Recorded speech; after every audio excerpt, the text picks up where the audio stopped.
ఇండియాలో ఒక బిల్లు ప్రవేశపెడితే అమెరికాలో భయం మొదలైంది. ఆ బిల్లు పేరే ఎఫ్సిఆర్ఏ, అంటే ఫారెన్ కాంట్రిబ్యూషన్ రెగ్యులేషన్ యాక్ట్.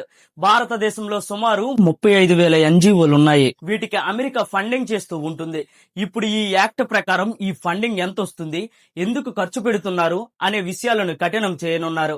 అయితే మీలో అందరికీ డౌట్ రావచ్చు, దీనికి అమెరికాకి సంబంధం ఏంటి, అమెరికా డబ్బులు పంపిస్తే మనకే మంచిది కదా అని. కానీ ఇక్కడే అసలు సీక్రెట్ బయటపడనుంది.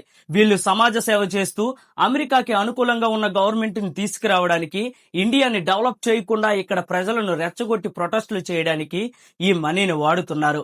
మీకు దీనికి చిన్న ఎగ్జాంపుల్ చెప్తా వినండి. కొడంకులం న్యూక్లియర్ పవర్ ప్లాంట్ స్టార్ట్ చేస్తే ఇండియా ఎక్కడ డెవలప్ అయిపోతుందో అని, చుట్టుపక్కల ప్రజలను ఎన్విరాన్మెంట్ పోతుందని, అలాగే సముద్రం నీరు కలుషితం అవుతుందని మత్స్యకారులను రెచ్చగొట్టి ప్రాజెక్ట్ ఆపే ప్రయత్నం చేశారు. ఇది ఒక్కటే కాదు, ఇలా చెప్పుకుంటూ పోతే కొన్ని వేల ప్రొటెస్టులు ఉన్నాయి. నిజానికి ఇందిరాగాంధీ గారు ఎఫ్సిఆర్ఏ బిల్లును విదేశాల ప్రభావం భారత్ పై ఎక్కువ ఉందని 1976 లోనే తీసుకొచ్చారు. మళ్ళీ ఇప్పుడు నరేంద్ర మోడీ గారు దానిని కఠినతరం చేయబోతున్నారు. వీడియో ఇన్ఫర్మేటివ్ గా అనిపిస్తే లైక్ చేయండి. మోడీ గారు తీసుకున్న ఈ డెసిషన్ పై మీ ఒపీనియన్ ని కామెంట్ చేయండి. జై హింద్.